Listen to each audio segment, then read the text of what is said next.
Buongiorno a tutti e bentornati a Valgrande. Eccoci qua, la fonte di ispirazione dei nostri menù. Infatti, guardandoci attorno, in questo preciso momento noi possiamo vedere il nostro campo di pomodori che stanno un po' cambiando colore, il nostro orto con le colture che stanno dando i loro frutti. Stiamo guardando questi bellissimi fiori che sono i fiordalisi e che sono il fiore simbolo dell'estate ormai avanzata. E tutto questo noi cerchiamo di portarlo anche all'interno della nostra cucina, cerchiamo di portarlo nelle nostre preparazioni stagionali che in questo particolare periodo dell'anno riflettono anche i colori dell'estate.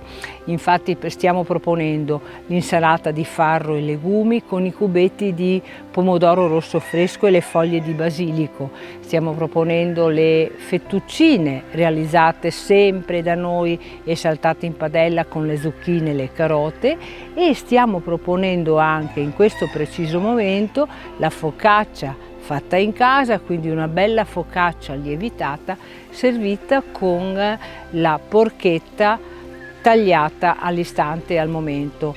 Mi preme precisare che la porchetta proviene da un nostro fornitore collega che ci fornisce, quando noi non abbiamo la possibilità, ci fornisce anche le sue carni.